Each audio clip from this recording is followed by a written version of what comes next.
Bonjour et bienvenue à Venez Raisonnons. Aujourd'hui, nous allons parler du... Le christianisme est-il la religion des Blancs? Il y a un gros mensonge que font courir certaines personnes aujourd'hui sur les chrétiens noirs. On fait croire que ces derniers n'auraient pas connu le christianisme, n'ont connu que le christianisme que par l'esclavage. Et on véhicule tout cela au point où il y a des personnes aujourd'hui qui sont anti-chrétiens, qui véhiculent en disant « Regardez, c'est les Blancs qui ont mené le christianisme pour voler nos terres, pour faire ceci. » Est-ce que c'est vraiment vrai? Est-ce que c'est un canular ou c'est vraiment confirmé par l'histoire? C'est pourquoi j'aimerais qu'on puisse désapprendre l'erreur ensemble, afin de vraiment mettre les choses dans leur contexte et dans leur place, à leur place, pardon. Malcolm X, qui était musulman, voilà ce qu'il déclare. Il dit, le christianisme est la religion de l'homme blanc. C'est pourquoi il s'est tourné, il a laissé le christianisme pour aller vers la National Islam. La Sainte Bible entre les mains de l'homme blanc et son interprétation de celle-ci ont été la plus grande arme idéologique pour asservir des millions d'êtres humains non blancs.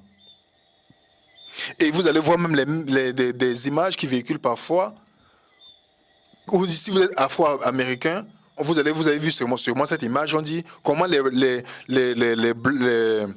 how black people become Christian, comment les blancs, les noirs sont devenus chrétiens à travers l'esclavage. C'est pourquoi nous devons nous questionner. Le christianisme a été utilisé par les maîtres des esclaves, afin de les rendre soumis. Est-ce que c'est vrai, déjà? Est-ce que cette affirmation est vraie? Est-ce que le christianisme a été utilisé par les maîtres blancs pour rendre les esclaves soumis? Si c'est vrai ou faux, il faut que nous essayons de vérifier ensemble dans le contexte historique. C'est vrai que l'esclavage en ce temps les esclaves ont reçu le christianisme de leur maître. Faux parce que le christianisme était déjà, je vais le montrer tout à l'heure, le christianisme était déjà en Afrique avant même que les Blancs ne viennent en Afrique. C'est ce que les gens ignorent. Et c'est ce qu'on va essayer de voir. C'est vrai que, j'ai mis ici là, c'est vrai que les esclaves, à ce temps, ont reçu le christianisme de leur maître, mais faux parce que le christianisme était déjà en Afrique avant l'esclavage, bien même avant l'islam, qui était la première religion à capturer les Noirs pour l'esclavage. John Beatty, qui est un philosophe écrivain religieux, a écrit beaucoup de livres parlant de l'histoire des Noirs avec le christianisme. Il dit, dans son livre The Early Church in Africa, il dit, le christianisme en Afrique est si vieux qu'il peut être décrit à juste titre comme une religion autochtone, traditionnelle et africaine. Donc, elle même était avant même l'esclavage. Donc, si vous retracez, vous prenez la carte de l'Afrique, vous allez voir que l'Afrique, l'Égypte, l'Éthiopie, tous ces pays-là étaient, vous vous rappelez de l'Éthiopie dans Actes chapitre 8, qui a reçu l'évangile. Il est parti partager l'évangile dans toute l'Afrique. Vous avez aussi, je vais parler tout à l'heure, je vais d'abord passer de Tidan Ndiaye, qui est un grand historien, économiste, anthropologue et chercheur, qui a écrit le fameux livre, Le génocide voilé, qui est interdit en France de publier, mais ça se vend.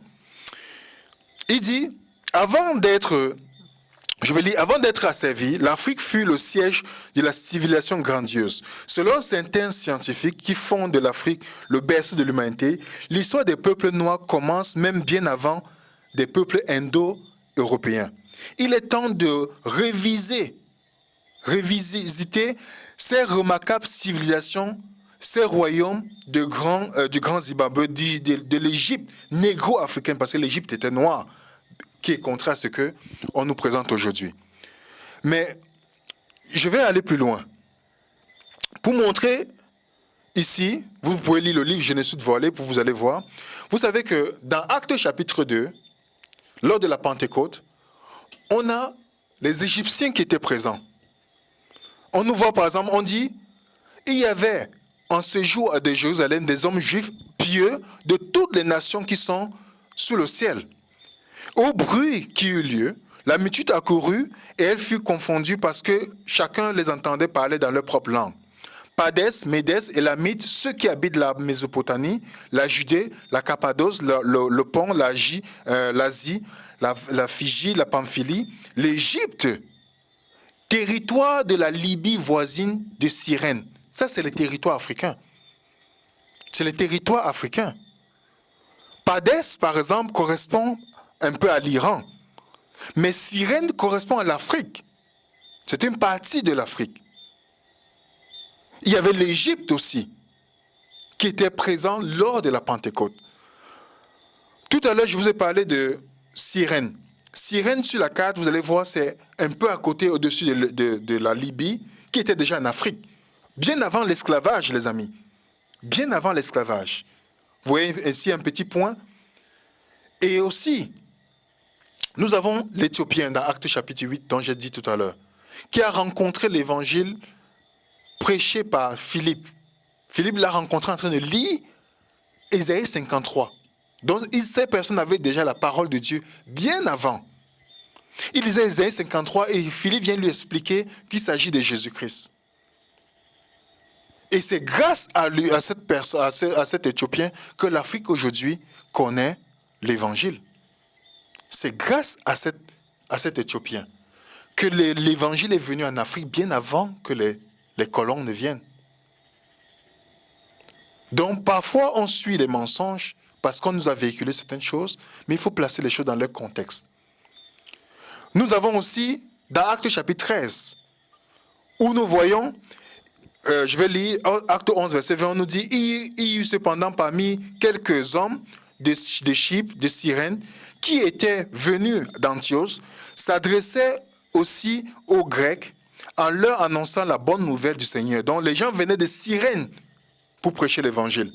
Cyrène, on a dit tout à l'heure que c'était de l'Afrique.